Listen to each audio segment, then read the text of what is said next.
Tere taas!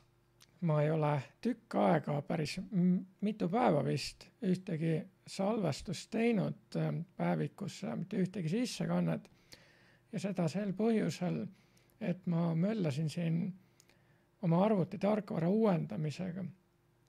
Nimelt probleem oli selles, et ma ei saanud ju kasutada peale Asus ROG GL752 Volkswageni uuendamist Ubuntu 20.04 peale kasutada oma Argo Split keyboardi. Ma tea, kas ma saan seda siin isegi natukene näidata, muidugi saan. See on siis pool seda klaverit. Seda ma ei saanud kasutada korralikult. Ei aidanud enam see downgrade imine, muteri downgrade imine. Ja siis ma hakkasin katsetama erinevaid desktop environment'e ja leidsin, et igal pool mujal kui GNOME'is see klaviatuur töötab. Aga siis tulid esile teised probleemid. Näiteks Plasmas, mida ma praegu nüüd kasutan, ei saanud ma avada süsteemi seadeid. Seega jäi Plasma sinna paika. Siis ma proovisin Matet, proovisin Cinnamoni, lõpuks ainus keskkond, kus ma sain kõik 4 vajalikku asja tööle, oli Cinnamon sulgudes with software rendering. Ja ma ei teadnud, mida see tähendab, aga sellega asi töötas, klaviatuur töötas ja mis need ülejäänud 3 asja mul olid, mis ma tahtsin testida. Üks oli see, et videotöötlustarkvara toimiks. See ei hakanud ka enam toimima, aga sellega toimis. Ma mõtlen Blender ja Shotcut näiteks. Ja ma ei saanud SM Playeriga videofaile enam mängida. Vaat kus lups. Sellega sai. Ja isegi kaamera hakkas üle pikka aja korralikult tööle. Ma esimest korda selle Cinnamoni panin peale. Vist oli niimoodi. Või ta hakkis kuidagi. Ma ei mäleta, kuidas see täpselt oli. Ja mis see üks asi veel oli? Rohkem ei olnudki. Ja siis millalgi ma mõtlesin, ja küll ma lihtsalt kasutan Cinnamon with software rendering edaspidi. Ja võtsin lahti Krita ja näen, et see jubedalt hakib.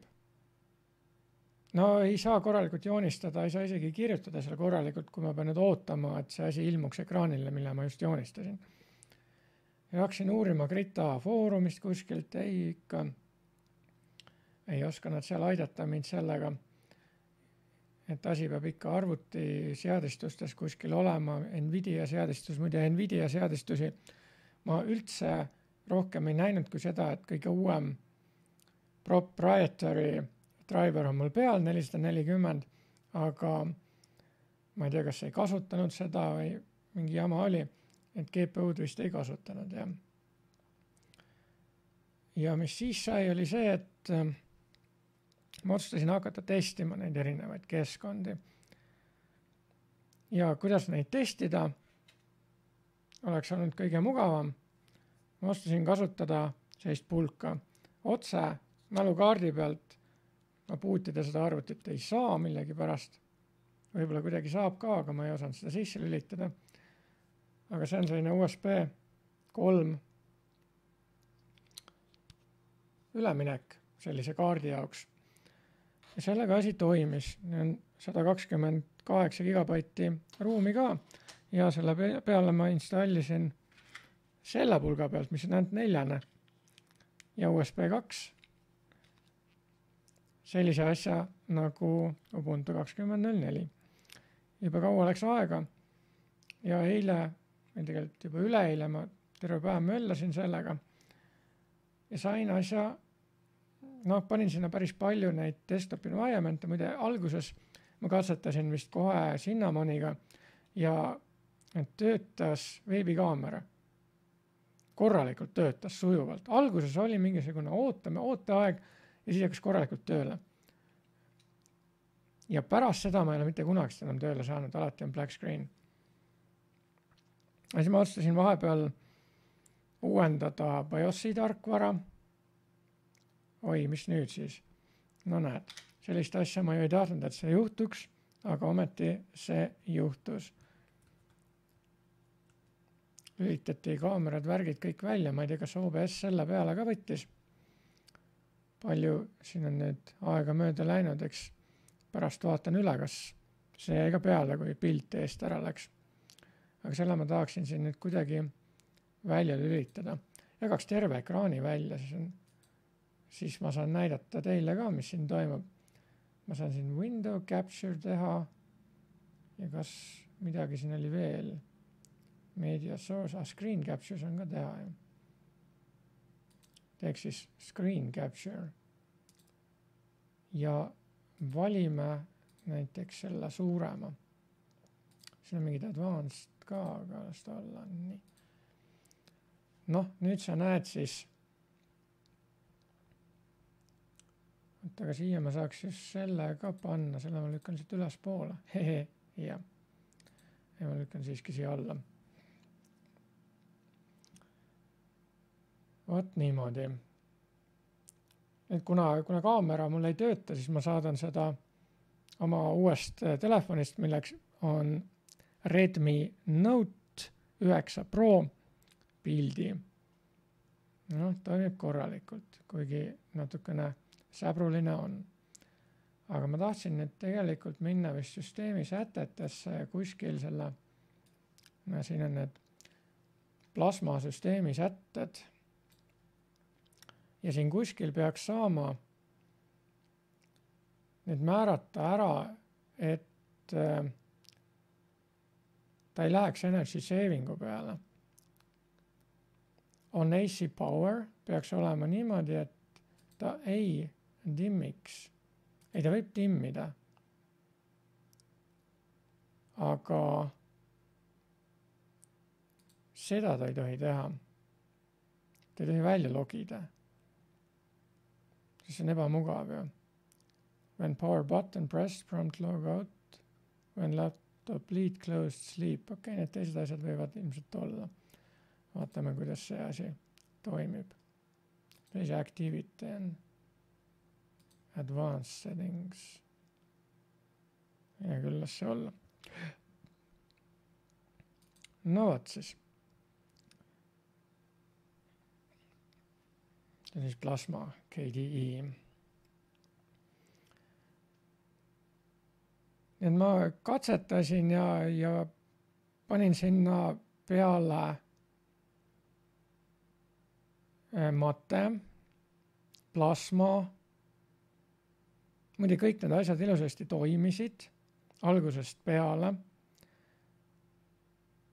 Siis ma panin Butchi sinna või Batši või kuidas see hääldatakse, sellega ka toimisid asjad. Kusjuures muidu kummaline oli see, et ma ei leidnud üles ühtki võimalust plasma peal terminali kasutada. Ja kuidagi tarkvara haldamise aknasse ainult terminali kasutada. Nüüd ma installisin konsooli, selle saab otse käima lükata. Kirjutatakse siis konsole K-tähega, nagu ikka KDE asjad alguses.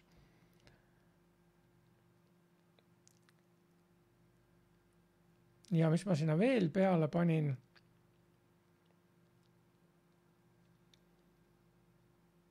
need XCFE ja LDCF või mis iganes LXCF-i. Neid ka proovisin. Kõik töötasid.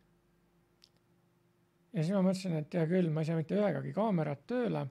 Ma siis nüüd lõpuks ometi paigaldan nullist, võtan kogu vana Ubuntu maha ja selleks mul tuli 100 gigabaiti andmeid varundada, seal on muidugi palju crappi ka, eks ma kunagi vaatan üle, mis seal on.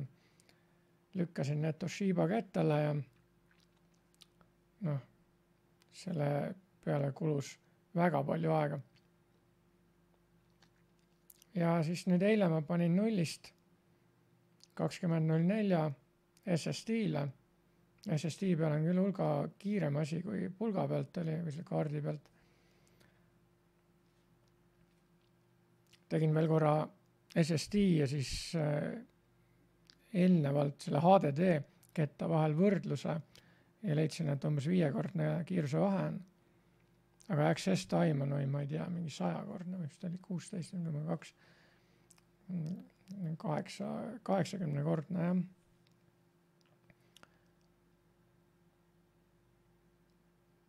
Nii et nüüd on arvuti mul jälle kasutuskõlblik. Ma toimetasin vahepeal uuendusi ka serverimasinas, mida serverimasina puhul ma tahaksin nüüd esimest korda kõik kirja panna, mis erinevad asjad mul seal jooksevad ja palju mul üldse mälu vaja on, sest võib-olla oleks mõttekas sinna ka peegel SSD panna.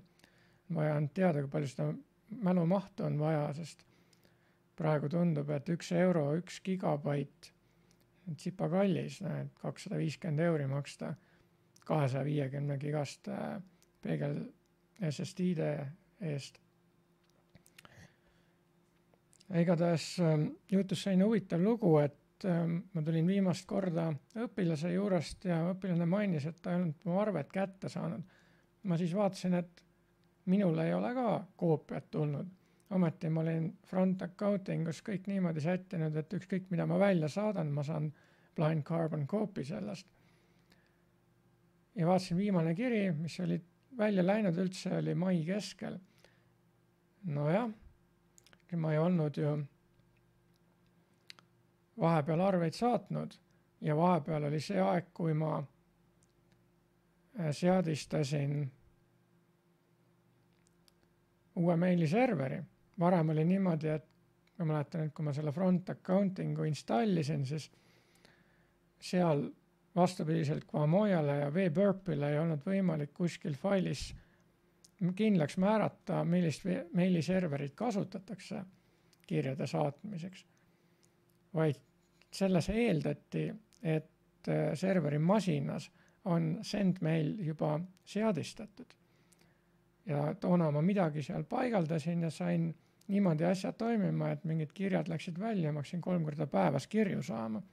Ja 13.42 saadeti mulle kiri, et sellist aadressi nagu kalmer.piiskop@eesti.ee ei eksisteeri ja ma ei suutnud välja selgitada, mis programm seda saadab. Ja keskööl saadeti alati Kronni poolt 2 kirja välja, et kuskil on mingisugused vead. Vaata, mis asja, ikka läks pilt eest ära või?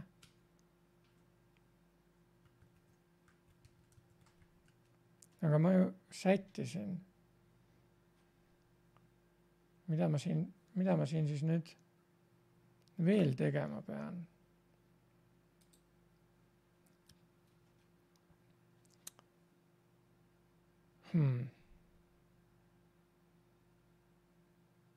On AC Power.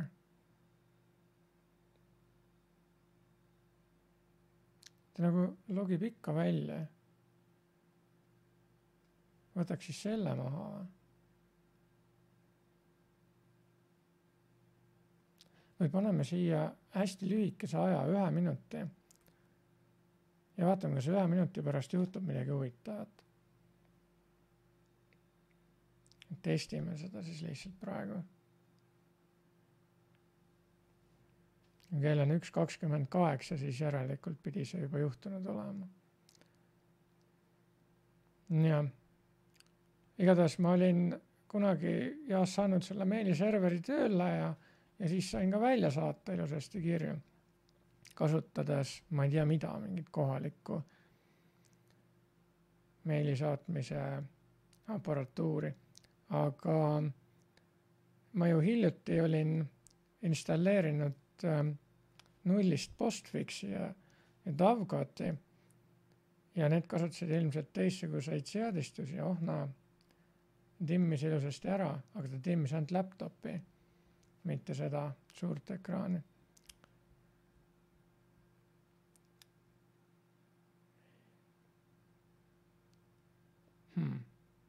Läpakas läks nüüd täitsa ära, aga see ei läinud. Kas pole kummaline?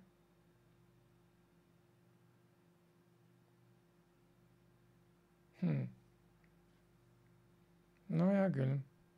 On tõesti very interesting. huvitav, kas ma näha ka olen või? Ma panen selle siia. Vaat nii. Siin on vaja veel õppida seda power managementi, kuidas see siin plasmas toimib. Igatahes postfixi ma ju paigaldasin korralikult ja sain selle nii kaugele, et ma suutsin selle ühendada ka Thunderbirdiga. Saan saata selle kaudu, saan vastu võtta kirju, ei ole üleüldse mitte mingit probleemi.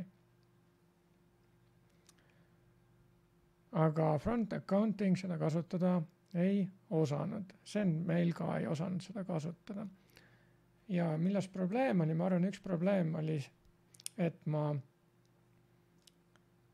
panin ju niimoodi, seadistasin, et meiliserver on test.tennis24.ee, ma kuskil muutsin hostname'i ära ja localhost'ide vist ei osanud kasutada, aga ma ei ole kindel päris, kas selles asi oli või ei, siiski oli küll.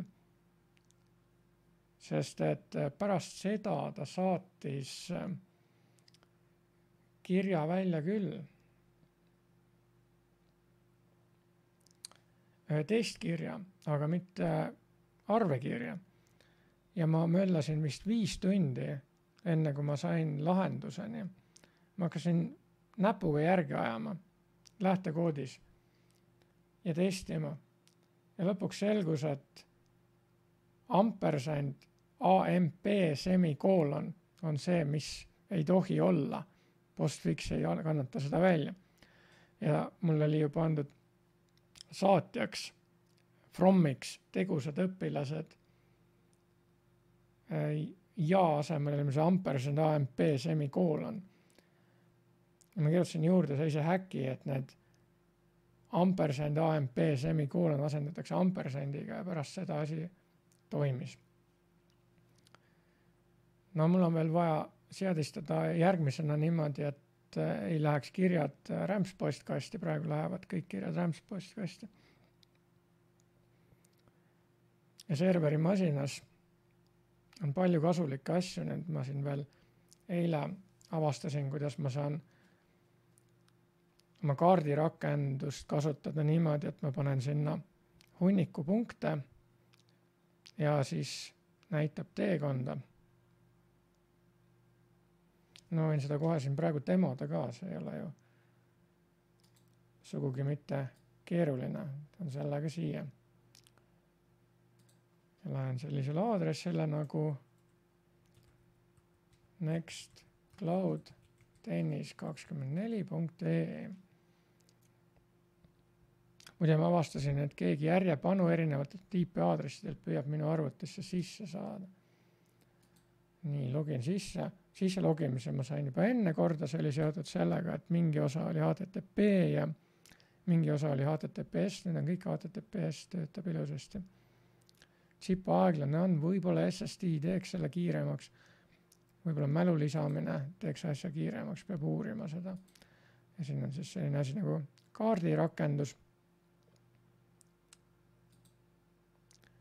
Tuli ette ilus. Will you allow to access? Allow access, jah, muidugi. No. Mitu korda siia vajutama peab siis nüüd. Ja näide näitab ilusti ära ka, kus minu fotod on tehtud. Et üks foto on siin kusagil Kopli poolsaarel tehtud ja üks foto on tehtud Kadriorus või 2 tükki ja enamasti 29 fotot on siin Arkus tehtud.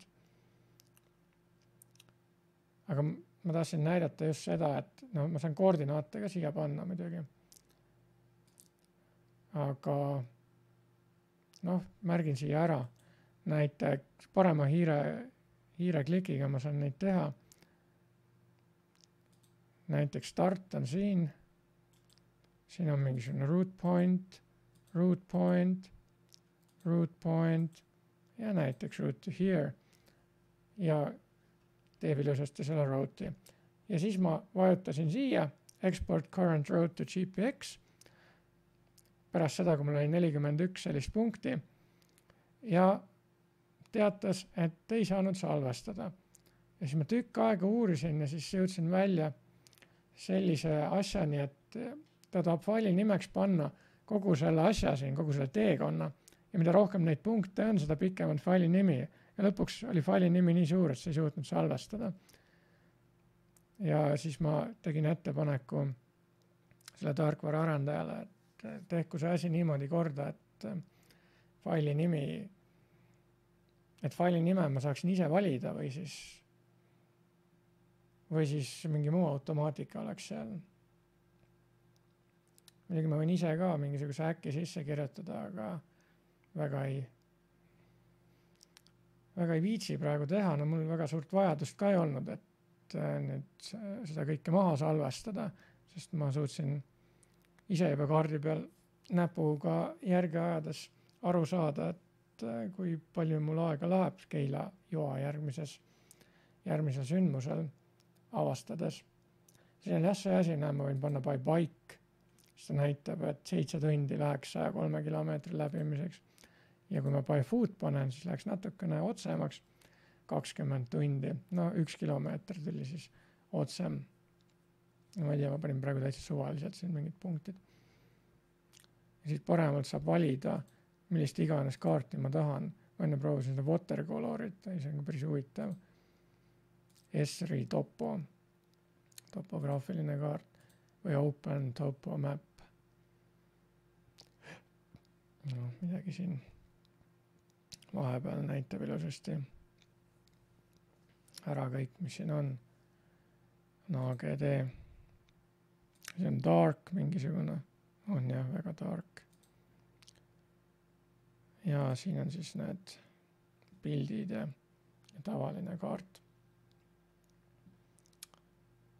Ja koordinaate saab niimoodi sisestada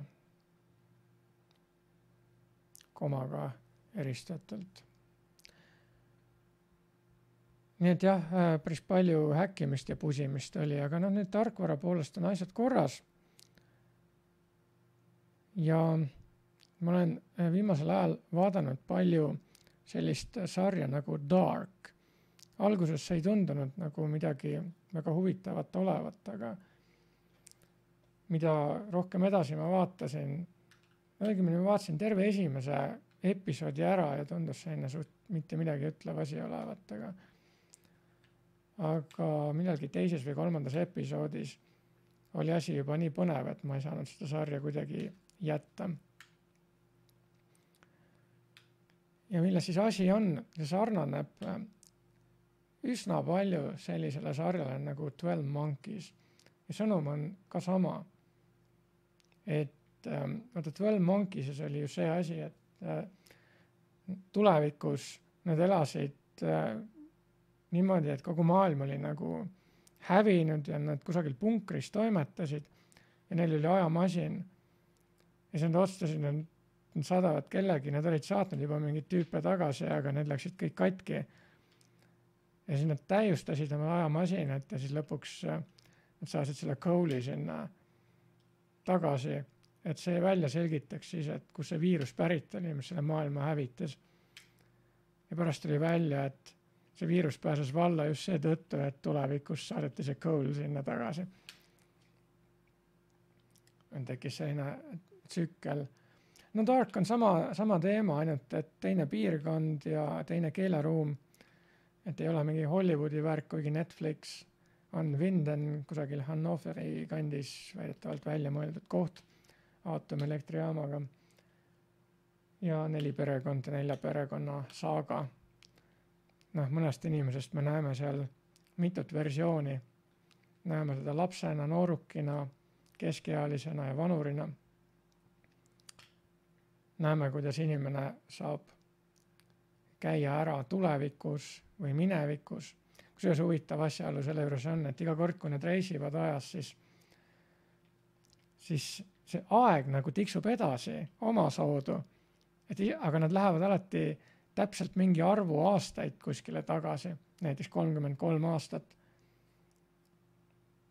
Et kui siin praegu meil täna on 8. juulipäev 2020, ja ma tahan mingisse teise aastasse minna, siis ma jõuan alati 8. juulisse. Ja kui ma tulen vahepeal tagasi siia, siis ma kulutan selleks näiteks 5 minutit. aga seal läheb ka aeg 5 minutit edasi. Aga ometi ma saan alati hüpata mingisse suvalisse, vist saab isegi suvalisse päeva hüpata sisse. Jaa, saab küll, aga see aeg tiksub samamoodi edasi. Päris huvitav on seda jälgida. Ja selle põhisõnum on see, et tulevik ja minevik saavad üksteist läbi segi mõjutada. Mida me muuta ei saa, on see, mis on tehtud juba.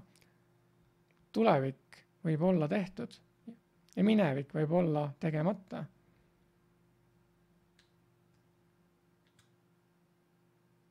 Meil on väga raske seda mõista, sest et me ei ole ise midagi sellist kogenud.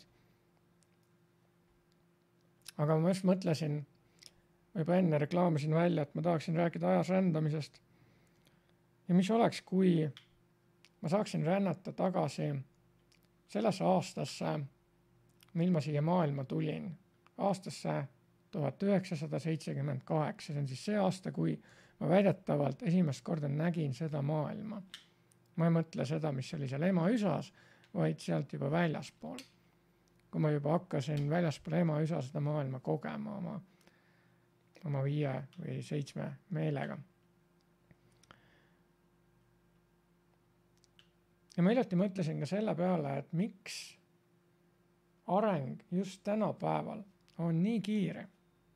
Ma olen eelnevalt maininud seda, et telesarjas, või nad nimetavad seda TV show'ks, seriaal, videoseriaal, Devs mainiti, ja peategelane mainib, et 5000 aastat inimesed elasid koobastes, tegid koopamaalinguid, jäädvustasid koopa seintele tekste ja pilte. 5000 aastat. Ja isegi veel paarsada aastat tagasi inimene tuli siia maailma, nägi hobuvankreid ja kui ta lahkus siit maailmast, ta nägi hobuvankreid.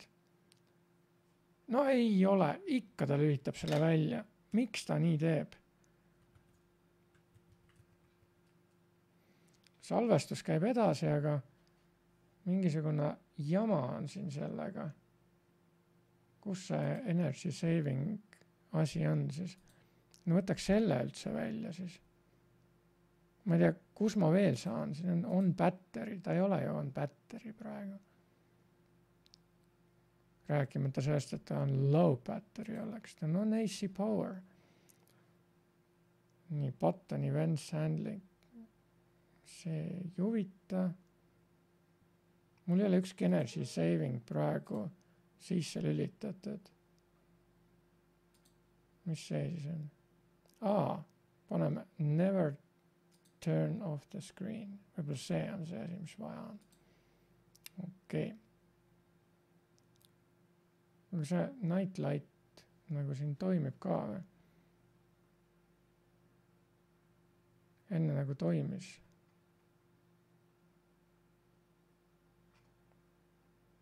Nii küll, mis see olla siis praegu. Igatahes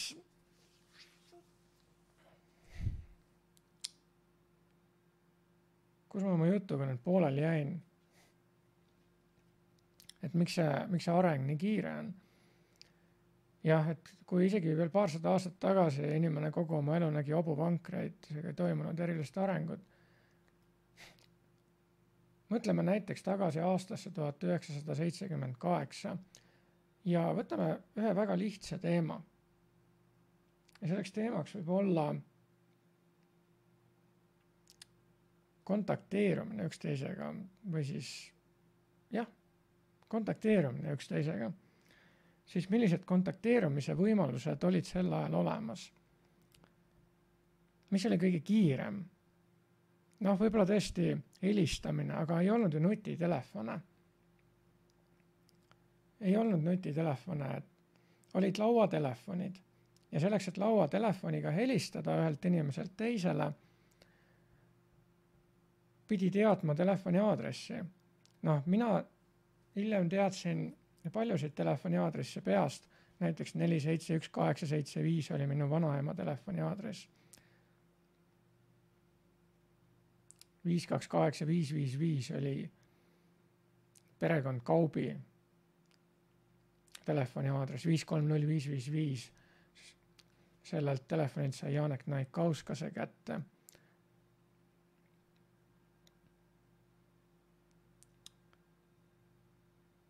Ja olid märkmikud, kuhu kirjutati üles ja samuti olid paksud kõvade kantega telefoniraamatud. Roheliste kantega olid eratelefonid ja kollaste kantega olid ametitelefonid. Ja telefoniputkad olid olemas automaatidega. No ma nägin sellist putkat viimati Stockholmis, aga see ei olnud enam telefoniputka, see oli Wi-Fi putka. Aga toona olid telefoniputkad, jah. Seal oli telefoniraamat. Muide, telefoniraamatu puhul sai kunagi nalja tehtud, et üks mees tahtis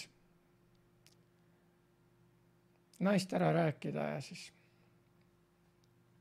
ütles talle, küsis, et või ütles, ma olen kirjanik, kas ma saaksin sinu telefoni aadressi, ma kirjutan telefoniraamatut. Ja seal putkas oli toruga telefon. Toru siis koosnes kahest osast, seal oli see kuulmise osa, mis pandi vastu kõrva ja mikrofoni osa oli allpool. Ega sellist asja nagu freehand speaking või loudspeaker, selliseid asju ei olnud. Toru pidi kasutama. Ja münte pidi sisse panema 2 kopikalisi vist. Ma mäletan mõningaid telefoni aadresse veel, näiteks 005 oli kellaaeg eesti keeles, 006 oli vene keeles, 01 oli tuletõrje, 02 oli miilits, 03 kiirabi ja 04 gaasiavari. Ja mingi pikema vist 6-kohalise aadressi pealt sai kätte ilmaennustuse. Ja see oli vist ka 2 keeles, eesti ja vene keeles. Selleks pidi siis helistama ja loeti ette selle ära kuulama otsast lõpuni. Ei saanud valida, et näe, ma nüüd tahan ainult vaadata, kas vihma sajab või mitte. Ma pidin ikka temperatuurid ja pilvisused ja tuuled ja kõik asjad ära kuulama. Ja mina seda ei kasutanud üldiselt. Niisiis, helistamiseks oli vaja sellist aparaati. Aga need aparaadid ei olnud kaasas kantavad. Need nimetati lauatelefoniks sellepärast, et need olid laua peal või riiuli peal, kapi peal, kus iganes, aga neid ei võtnud kaasa, neid parajalt suured, pea suurus, minu pea suurne aparaat. Ja siis oli ketas peal. Niimoodi, et 1 siis oli kõige lühem ja 0 see oli kõige pikem, kõige rohkem, et see aega nende kaudu siis luges ära, et mis numbri ma parasjagu sisestasin. Sel ajal olid küll need nuppudega seadmed ka olemas, aga need olid sellised kallimad aparaadid juba. Nii et kodudes olid tavaliselt ikka sellised kettaga telefonid. Ja kui siis ma sisestasin need 6 numbrit, 6-kohalised numbrid olid Tallinnas, väljaspool Tallinnat kusagil Lõuna-Eestis olid 5-kohalised. Ja piirkondade kaup oli ära jagatud, 5-ga algasid Mustamäel telefoni aadressid ja 2-ga Lasnamäel, 4-ga kesklinnas, 3-ga vist Väike Õismäel.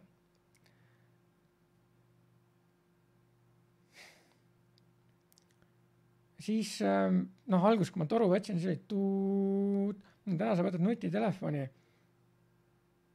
ja sa hakkad kohe ju toksima neid numbreid sisse või siis sa valid sealt nime, sest elektrooniline telefoniraamat on seal sees. Aga toona jah, ei olnud niimoodi. Siis kui tükk aega ootasin midagi teen, siis hakkas tuut.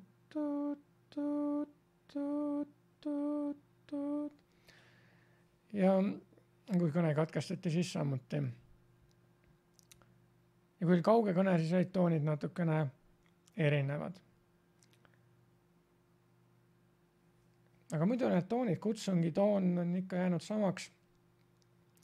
Ja siis, kui nüüd see teine inimene oli kodus parasjagu, siis talle helises sisse niimoodi nagu kõll või trrrr või midagi sellist, nagu äratuskell. Seal ei saanud ju valida, ei olnud ju mingeid erinevaid helinaid. Oli ainult see üks, mis oli sinna sisse programmeeritud. Nagu uksekell, ainult teistmoodi, nagu alarm. Ja sest seal mingisugune metallosa käis teise metallosa vastu ja see tegi seda helinat. Ja kui see teine inimene sai vastu võtta, siis said teise inimese kätte. Ja kui ta kodus ei olnud, ega siis ei saanud ju talle, teine inimene ei pruukinud kuidagi teada saada, et talle üldse keegi helistas, sest automaatvastajaid ei olnud. Automaatvastajaid meie saime alles 1990. aastatel, kui ma õigesti mäletan. Ja ei olnud seal ju mingit elektroonilist tablood, et isegi näha oleks, kes helistab või milliselt aadressilt. Siis vahel tehti naljakõnesid. Ükskord ma mäletan, helistati mulle, teil köögis seal mingisugust oranži vedelikku tilgub. Ma läksin isegi vaatama. Siis ma mõtlesin, et kuidas ta seda näeb. Sest enne seda me rääkisime just mingisugusest asjast, et ma ei mäleta, igatahes mingi vastuoluline asi oli seal.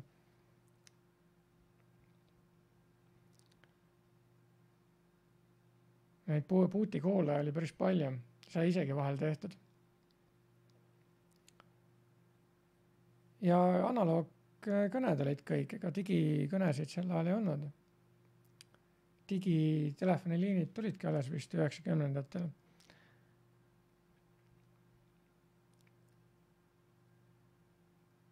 Ja siis olid veel paralleelliinid, ega liine ei jätkunud kõigile. Vaid sama liini peal võis olla mitu korterit. Ja see helises igale poole sisse, kes esimesena vastas, siis ei ole mulle või teisele, no okei, ma panen ära, helista uuesti, ma siis ei võta järgmine kord vastu. Äkki siis näkkab, võtab keegi teine vastu teises korteris. See üksteise kõnesid pealt kuulata niimoodi.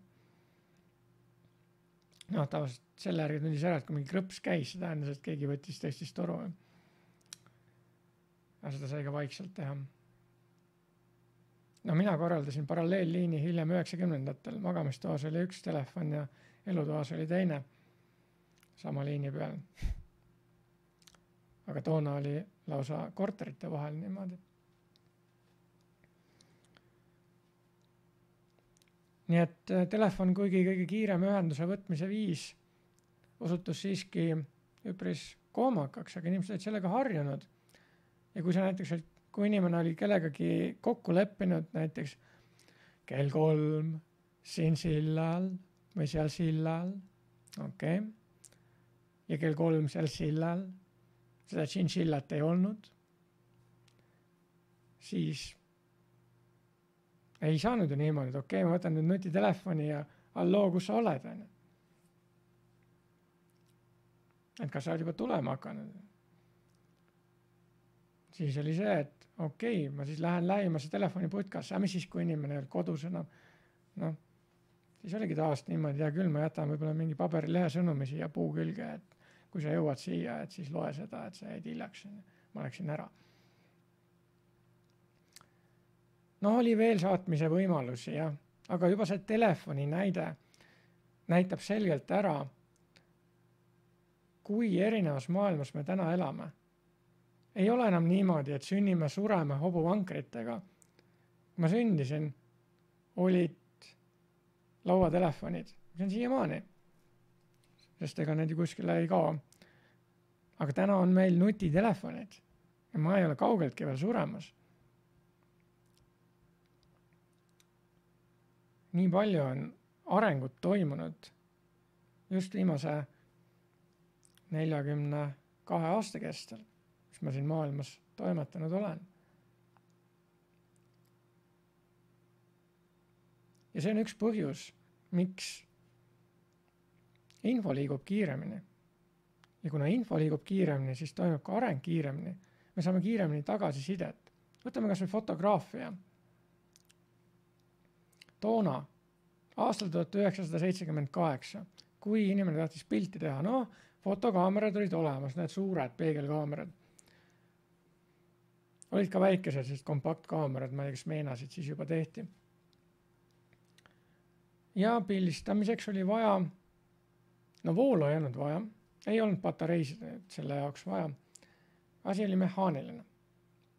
Tagant käis lahti, tagant sai lahti võtta ja siis sai panna filmi. Aga film pidi olema mingi karbi sees. Mõned filmid olid lahtiselt ka, aga siis tuli pimedas panna, sest see film ei kannatanud valgust. Muidu kõik üle valgustatud ja punane ja midagi ei saa aru, mis seal peal on. Ja sel ajal olid ka värvifilmid olemas juba ja need olid kallimad. Ja siis iga kord, kui pilti siis tahtsin teha, siis tuli vaadata läbi otsija.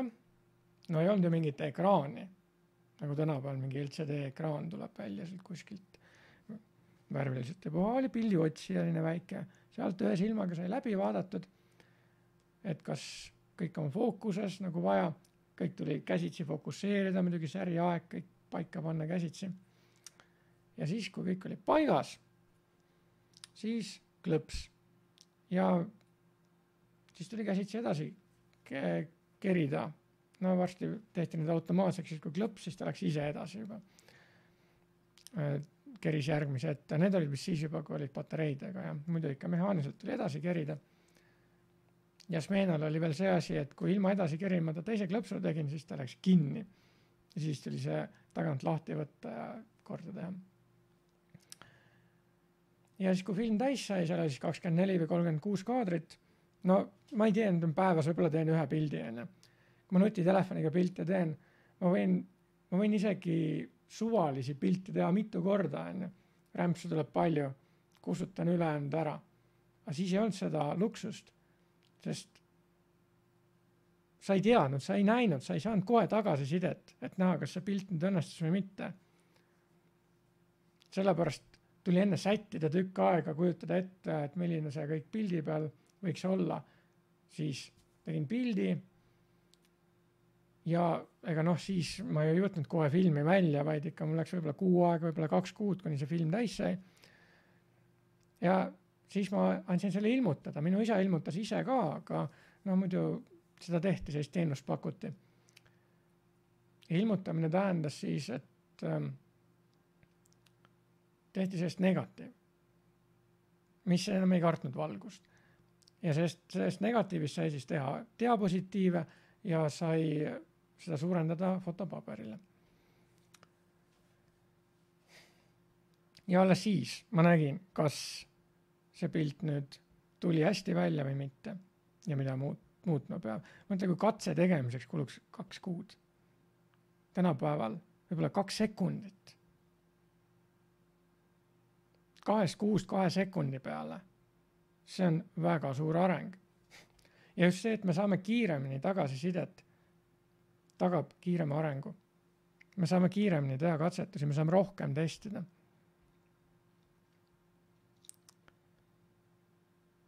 Millised sidevahendid veel olid?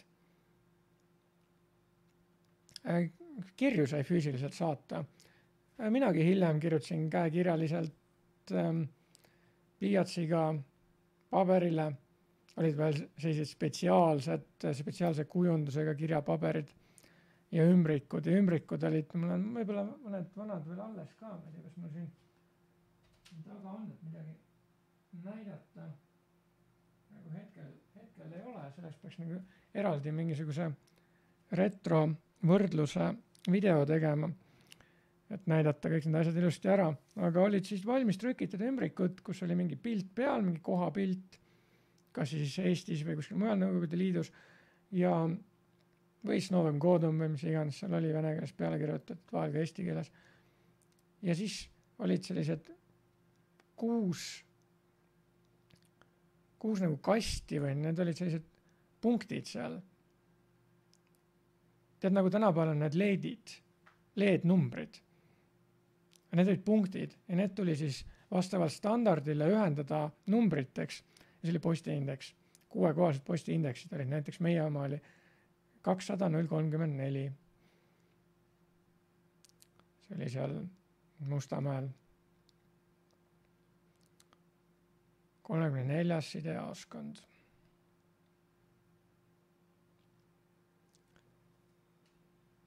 seal jooned, kuhu sai siis kirjutada saaja andmed ja siis alla või teisele poole sai kirjutada saatja andmed. Ümbrikusse sisse siis kaart või postkaart või siis kiri kokku volditud ilusasti. Seda õpetati ka, et enne tuleb pikkupidi kokku voltida ja siis laiupidi A4. Ma ei tea, miks niimoodi. Ja siis tuli märjaks teha see ümbriku äär ja kinni kleepida. No taas me keelega tõmbasime. Siis sai ka märjaks. Saksa keele õpetaja ütles, et pärast seda, kui ta nägi, kuidas kondiliimi tehti, tema enam keelega ei tõmba üle. Teisi Lepaleht, väga hea saksa keele õpetaja, tänu kellele ma saksa keelt oskan nii hästi.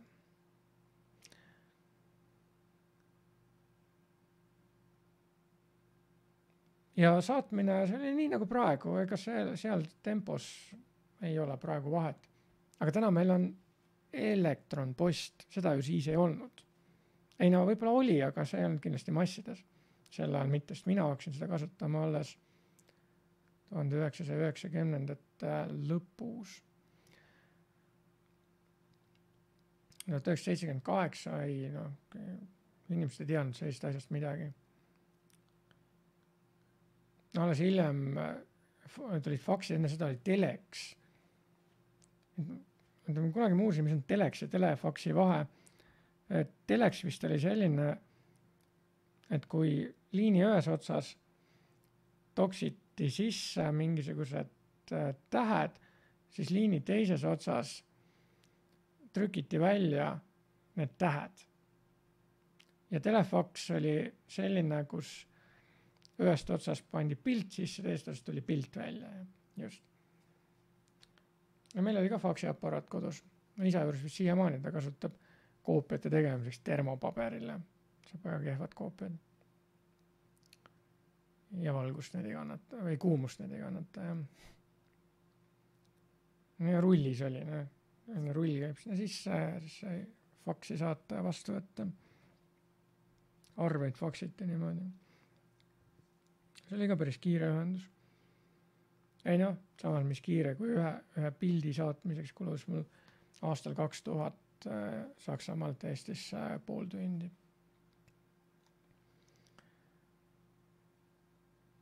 Telegramme sai saata. Ei, see ei olnud see nutitelefoni rakendus Telegram, et sa toksid sisse mingi teksti ja siis kohe ilmub adressaadile kohale, saab notification ja puha, sest tal on nutitelefoni ju kaasas. Vaid see oligi päris telegramm. Nimetati niimoodi, ma ei tea, mis ta gramm oli.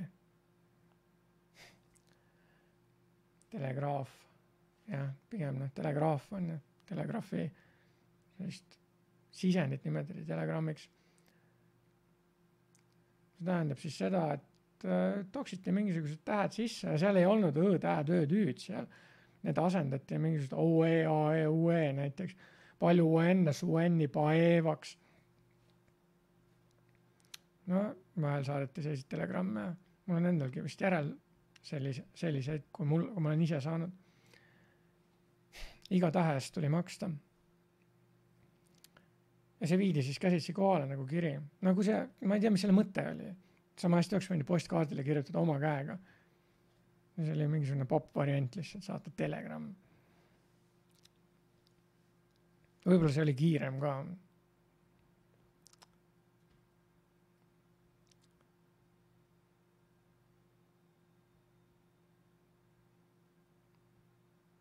Et tänapäeval on neid sõnumi edastusvahendeid ikka väga palju rohkem kui toona oli. Meil on videokõned. Noh, kes sel ajal oleks osanud mõelda sellisest asjast nagu videokõne? Sel ajal kordades televiisorid olid mustvalged, halltoonides. Ega värvitelerid, need olid 80-ndatel ja juba. Meil ei olnud. Meil oli see halltoonides. Ja pidi minema teleri juurde, et kanalit vahetada. Seal oli 12 kanalit, klõks. Ma mäletan, et kanal 2 oli Eesti Televisioon, Kanal 3 oli Leningradi televisioon, seal ainult õhtuti vist midagi oli.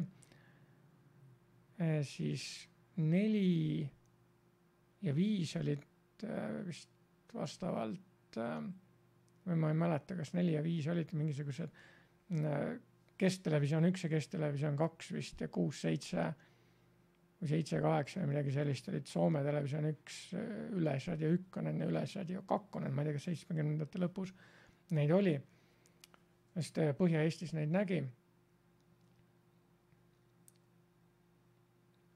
Ja siis, ma ei tea, need suuremad kanalid hiljem kasutati ka millegi jaoks ära.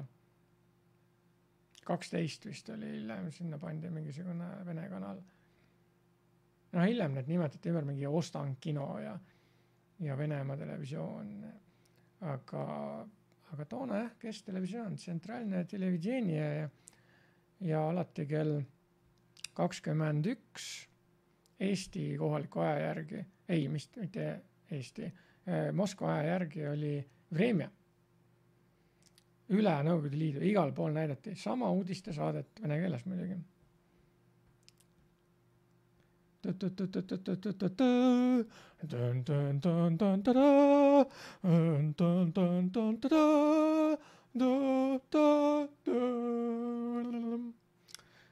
Vremja tunnusmuusika ja siis see Kremli 10 nurk üleval.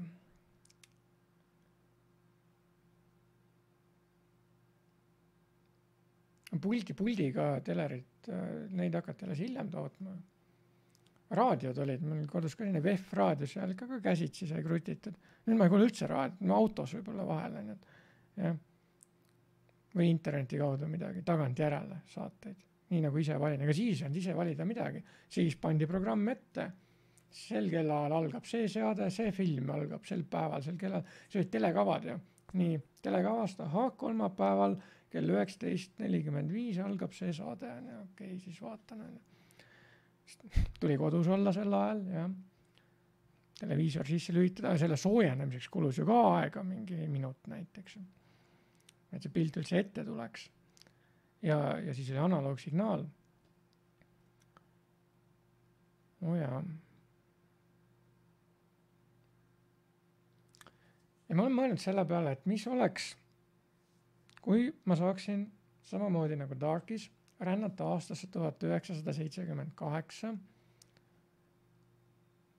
ja otsida üles minu isa kodu, sest ma peaksin teadma, kus see on, sest ilmselt nad elasid siis juba seal. Mustamäel siis. Oleks päris huvitav vaadata, milline see Mustamäe maja välja nägi, siis mis Mustamäe teed, see on nii lage ju toona. Nüüd on seal, ma ei tea, magistrali keskus ja tornmaja seal vastas, neid ei olnud siis. Tanklad ka ei olnud. Need vastas olid sellised huvitavad asutused nagu, need olid väga huvitava disainiga, ühesugused tähedega eri värvi. Otsa peal, seal nurga peal, Sütiste ja Sõpruse puiestele otsa peal oli kulinaaria, siis järgmine oli post, telegraaf, telefon, aga kõik need asjad olid nii eesti kui vene keeles. Siis järgmine just oli ajalehed, ajakirjad, see oli punaselt, post, telegraaf, telefon oli siniselt, tumesiniselt vist. Punaselt olid ajalehed, ajakirjad ja siis järgmine vist oli helesiniselt apteek.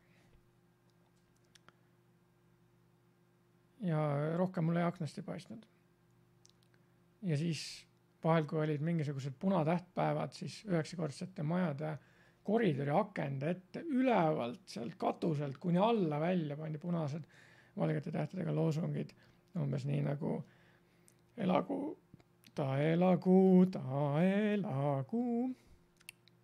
Mis seal oli see au tööle ja midagi Leninist ja kes üldse see valitseja oli Brežnev sel ajal? 78. Ma ei ole väga uurinud neid asju. Aga ma mõtlen, et mis oleks, kui ma läheksin sinna? Kas ma majja kõigepealt sisse? No, ütleme, et ma satun maja ette kõigepealt.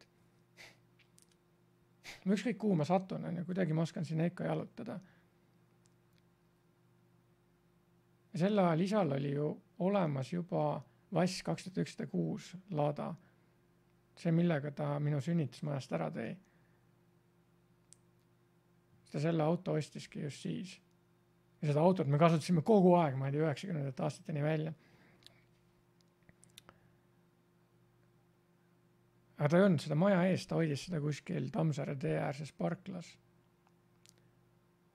Nüüd alt peaks sisse saama, sest ma ei mäleta, et lukus oli hiljem hakati vist paraadna uksi lukustama. Nii, ei olnud seal mingid uksekelli, fonolukke ega midagi. Kui võtit ei ole, siis ei saa.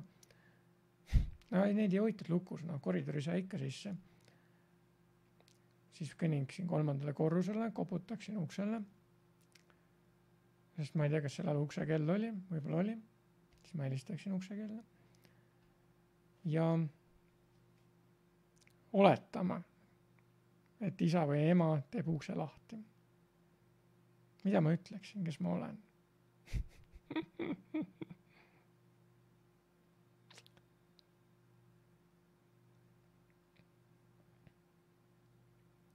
Tarkis tehakse niimoodi, et ei öelda kohe, et näe, ma olen see, vaid antakse vihjeid. Tavai, ja tahetakse, et see inimene ise ära tunneks. Ja siis, kui see äratundmine toimub, ta ei saa ära tunda, sest ma olen beebi siis. Ma olen täiesti mingi võõra välja nägemisega, võib-olla natukene ema moodi.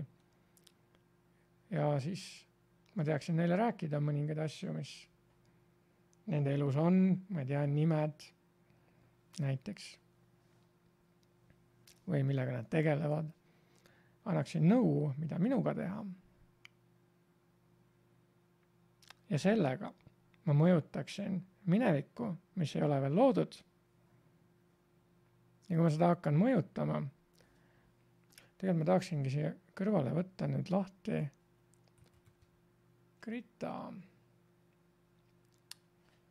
Ja ma natukene joonistaksin siia. Ma näitan ühte asja. Me selle siia kohe ära. Siia ette. Vaatame, et see on mingisugune ajatelg. Kusjuures huvitav on see, et kui ma ülevalt alla tõmban, see on palju keerulisem kui alt üles. Nii.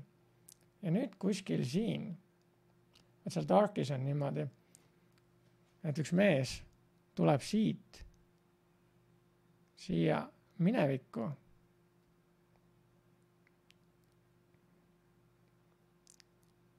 Et tappa ära üks poiss. Sellepärast, et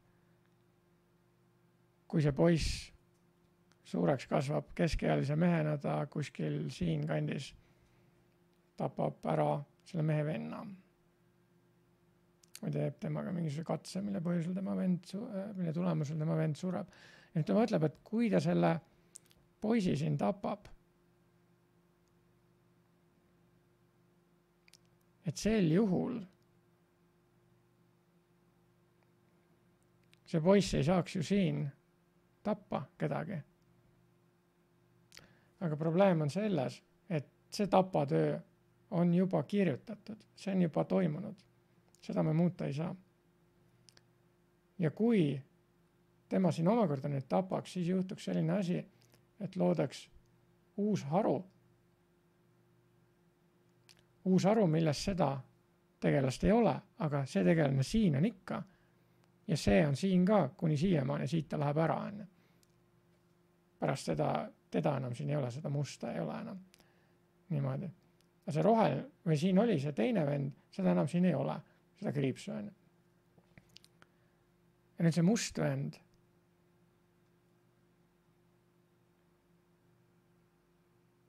eksisteerib siin ajajoonel ka paralleelselt sellega, kui ta siin eksisteeris ka kuni siiamaani. On selle vaega, et mööda punast joont ta eksisteerib kaugemale, sest ta ei lähe sealt ära. Et alati, kui me läheme tagasi minevikku, siis me tekitame uue haru, uue maailma. tehakse koopia selle ühe muudatusega, sellepärast et toimub mõjutamine.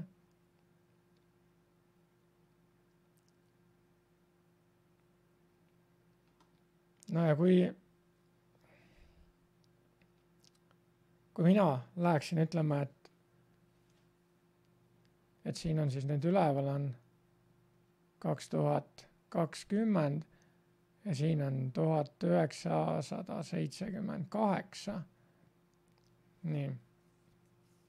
Ja läheksin oma vanematele külla, muudaksin seal midagi ära, võtaksin näiteks iseenda kaasa sealt.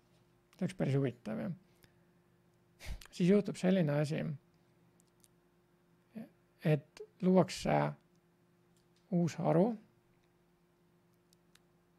Aga vaatame, et see ongi see punane haru siis. Et kuni siiamaani eksisteerisin beebimina ja nüüd tulin juurde täiskasvanud mina ja minu noored vanemad. Aga nüüd ma pätsan minu beebimina ära ja lähen oma beebiminaga. Kuhu ma lähen? Oota, see oli vale asi. Teen siia teist värvi asi. Lähen. Tuld ilus. Lähen siia tagasi. Aastasse 2020. Nüüd see beebimina teeks nagu jumpi siia. Tegelikult ei tee, sellepärast et nüüd tekib siit uus haru. Miks? Sellepärast, et siin on beebimina ja rohelises harus on beebimina ja olen mina, aga see must haru, mis enne oli, see kulgeb ikka edasi. Aga seal ei ole mina. Aga samas huvitav on see, et Arkis ta sai minna tagasi niimoodi, et nagu ta polekski ära käinud sealt vahepeal. Aga see tähendabki, et tehti koopia. Need samad inimesed elasid nii temaga siin kui ka siin. Lihtsalt üks haru on neid jäädavalt ilma temata. Sest kui tagasi tuli, siis selles harus ei saa tema enam elada. Ta saab elada nüüd ainult selles rohelises harus, mis on paralleelne. Ja kõik need teised inimesed, kes siin enne olid, on korraga mõlemas harus. Muidugi nad ei ole omavahel ühenduses. Ja need, kes siin rohelises on, need siis saavad koos minu ja beebiminuga elada. Ja need, kes siin on, need elavad nii ilma minu täiskasvanud minuta kui ka ilma beebiminuta.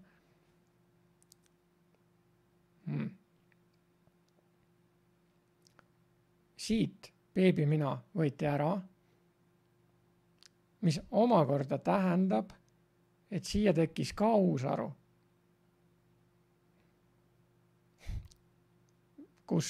mis on ilma beebiminata. Aga see must haru, mis oli enne juba toimunud, see jääb alles. See, mis oli kirjutatud, see on nagu mingi arhiivifail, see jääb alles. Ja siia tekkis nüüd omakorda, ma panen selle omakorda nüüd teise värviga, siia tekkis nüüd omakorda mingi sinine haru, kus on minu noored vanemad, ilma minuta, ilma beebiminuta, sest beebimina varastati ära.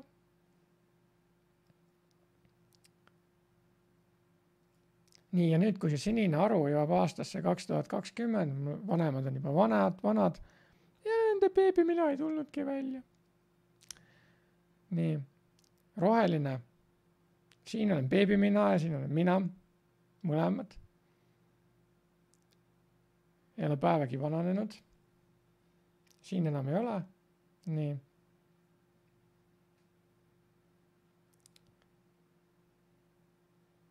Et niimoodi. Et umbes niimoodi see asi toimub seal Darkis. Ja 12 Monkeyses ka. Ja mulle tundub põnev. Huvitav oleks ju hüpata kuskile, ma ei tea, keskaega vaadata seal ringi natukene ja siis tulla tagasi. Ja huvitav on see, et nad saavad asju kaasa võtta. Et kui Traveler siis visati hing lihtsalt kuskile kehasse, siis nemad saavad igasugune koli ka kaasa võtta sinna. Näiteks ma võtan mu nutitelefoni kaasa ja tulen tagasi ja siis näitan teistele, näe. ma tegin pilti sellest mingisugusest kulinaariast, mida enam ammu ei ole, kuidas sa nii hea kvaliteediga pildi said, eks ole. Aga see on ainult selles rohelises arus, mustas ei ole, mustas peab kõik endist viisi olema.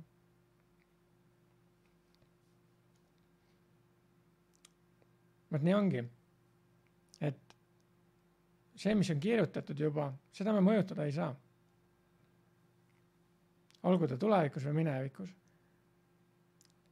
Aga iga oma tegevusega me loome uut, ükskõik kas minevikku või tulevikku, me loome uusi harusid, uusi maailma. Et selles mõttes, kui see ajas rändamine oleks võimalik, siis see muudaks selle maailma ülikeeruliseks, hästi põnevaks küll, aga juba keeruliseks. Sest fakt on see, et me midagi tehtud muuta ei saaks. Näiteks meil ei ole mõtet sellepärast minna minevikku, et seal midagi muuta, et mingisugune apokalüpsis ära hoida või mingisugune tapatalgu või mingisugune õnnetus ära hoida. Sest selle tulemusel, selle vist Project Avalon või mingisugune selline asi, et kus ka tüübid läksid minevikku ja tahtsid midagi seal ära muuta, et üks nende noor sõber ära ei sureks. Ja selle tulemusena nad tegid veel hoopis rohkem surmasid. Et see on umbes selline asi, et minnakse kedagi ühte inimest päästma ja siis selle tulemusel mitu päästjat hukkuvad. Nagu see mingisugune missioon oli, kus Brad Pitt mängis, kus ta läks oma isale järele. Lõpus ta oli ainus ellu jääja. Leidis isa üles küll, jah, aga vaat kui palju hukkusid seal.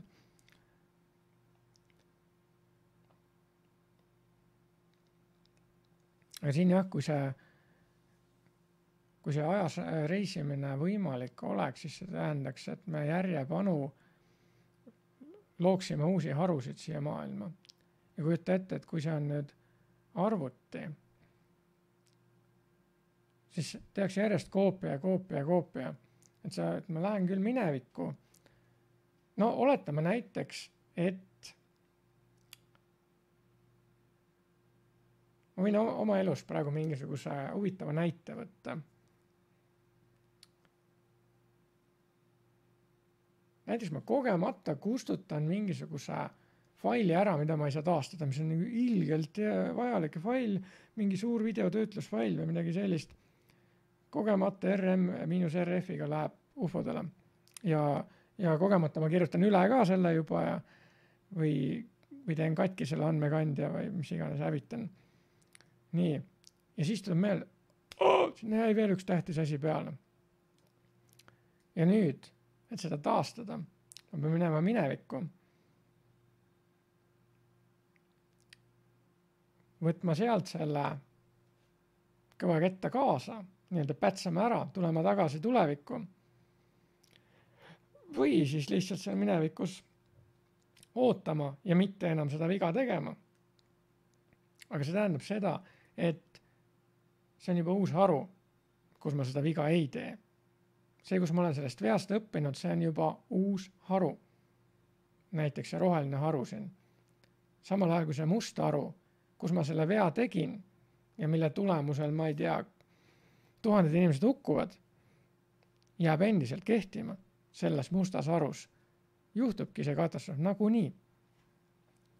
Me ei saa seda muuta, aga me saame kõrvale luua teise haru, kus on palju helgem tulevik.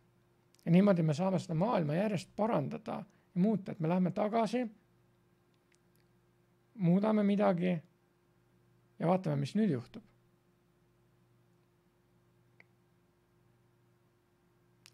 Ja midagi sellist tehaksegi praegu masinõppega. See on ju see, et tulemus söödetakse uuesti sisendiks ja sellest õpitakse. Sest nende kahe ajastu võrdlemisest või kuidas see areng on toimunud, ma tahaksin veel palju rääkida. Täna ma käsitlesin niisiis ainult sidevahendite arengut ja natukene ka seda, mida ma veel, ma ei tea, teleka vaatamist, raadio kuulamist. täna meil on internet, noh, juba ainuüksi see aitab väga palju kaasa, sest me saame kähku info kätte, saame kähku otsida. Vanasti tuli minna selleks raamatukogusse, ma isegi olen käinud raamatukogus niimoodi, et ma pean kõigepealt kuidagi oletama, mis see raamat on, ei olnud mingisugust Google'it või DuckDuckGo'd, kuhu ma toksin sisse märksõnad, vaid siis tuli sealt raamatukogu hoidjalt küsida või mingisugust andmebaasist vaadata, et kus nüüd selle teema asjad võiksid olla. Sest iga kord, kui arhiivitis, pandi mingid märksõnad külge ka. No, siis ma sain sealt midagi ümber kirjutada või koopiaid teha, fotokoopiaid siis.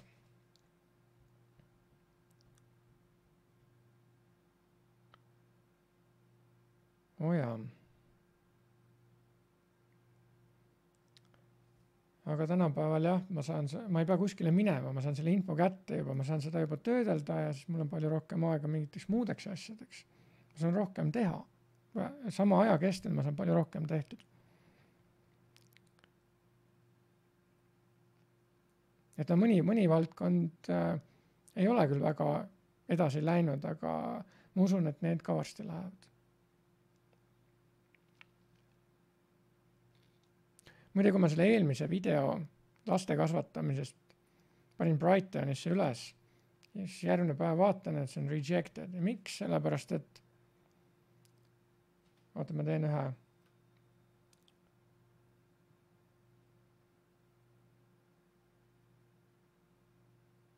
ühe sellise kusjuures ma ei ole siia isegi öelnud, et ta peaks rekordima mingit audiot, aga ometi ta audiot rekordib. Aga ma panen siia veel ühe audio, nimelt audio capture, et ta võtaks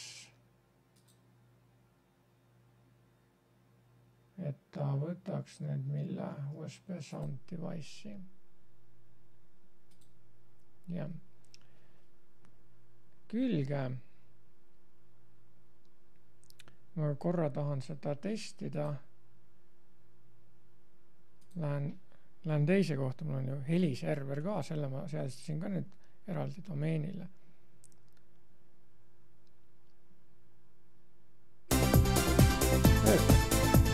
Suurepärane. Diskalt teha.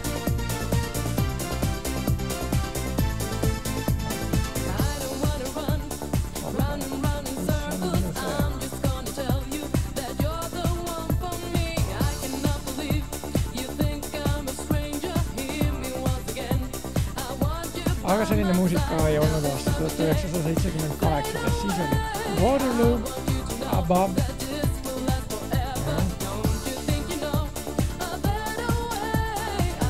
Aga nii siis, ma tahan nüüd näidata seda trikki.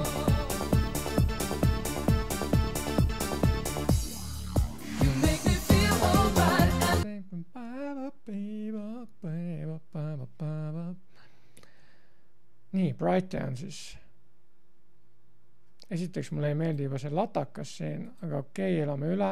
Login.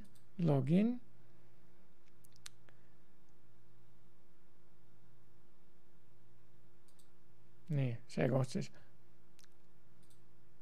My library. Nii. Ja siin ma võtan my videos.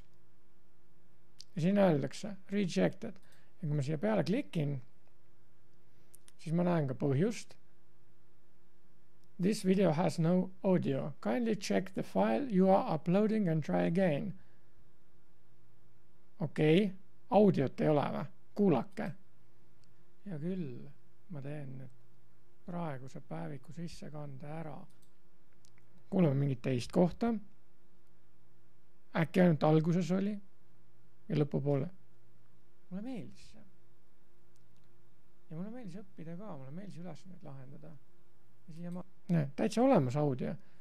Ja siis nad vastasid mulle, ma kirjutasin supporti, nad ütlevad, et nad kontrollisid veel, audiot ei ole, et kontrolligu oma raw faili. Ma mõtlesin, mis kuradi raw faili? Mul ei ole mingit raw faili, see on juba kompressitud fail. ja nad ütlevad, et pole.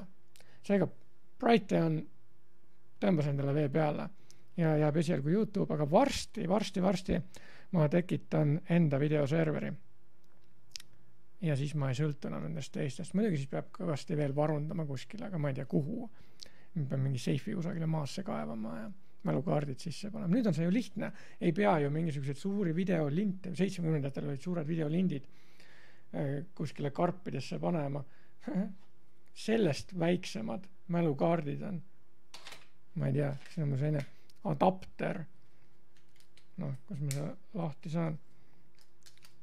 Siia sisse läheb selline väike kaart, kuhu peale mahub väga palju video andmeid. No nii. Aga nüüd praeguseks aitab.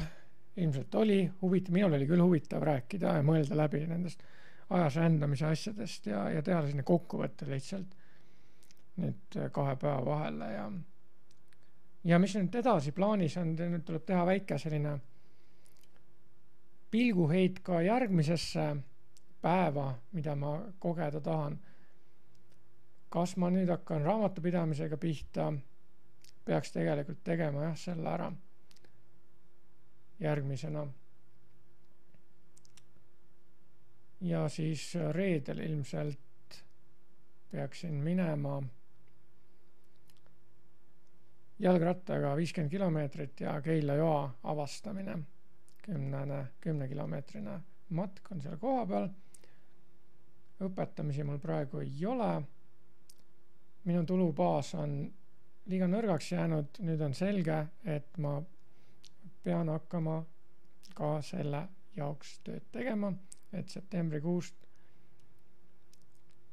hakkaksid õpilased tahtma minult õpetamise teenust osta. Ja täna on ka viimane päev, peab kohale jõudma selline asi nagu aknahoidikud auto jaoks. Kui need ei jõua, siis ma pean uurima, mis värk on. Ja siis osta kaudu ma olen ühe videomaki juba võitnud jälle mingi 5 eurose Pärnumaalt, aga tüüp ei ole mulle seda veel toimetanud. Ja ta ei ole mulle isegi vastanud. Ja kui nüüd ma viimati märkisin lihtsalt ära, et valin transpordi valiku müüjaga kokkuleppel. Ja kui ta sellele ka reageeri, siis ma esitan pretensiooni. Ja mingi teine videomakk peaks ka varsti sealt kukkuma. Aga vahet pole kukkub ja mitte selle Lõuna-Eestist pärit asja ma sain tööle küll. Muide, ma tekitasin selle sama Redmi Note 9 Proga mingisuguse sure tarkvara puldi. Nimelt ma sain käima panna. Keridega midagi saa, aga ma sain käima vähemalt panna. Ma saan maha mängida selle, ma saan sealt kätte asjad. Stereo kvaliteediga heli ilmselt ja kõik. Ka selle jaoks on mul vaja vastavat kaablit, seda ma ei saanud testida. Et kui mul nüüd kõik need seadmed olemas on, see Saksamaalt ka see kassetitekk, et siis ma tellin korraga kõik need kuldsed kaablid ära. Ja nüüd olen ma põnevil, kas kõik audio jäi ilusasti peale ja kui palju see ekraani tumenemine mõjutas OBS-i salvestist. Nii, aga mul ei ole seadistatud ühtki shortcuti siin veel, nii et ma pean käsitsi kinni panema. Tšu-tšu free!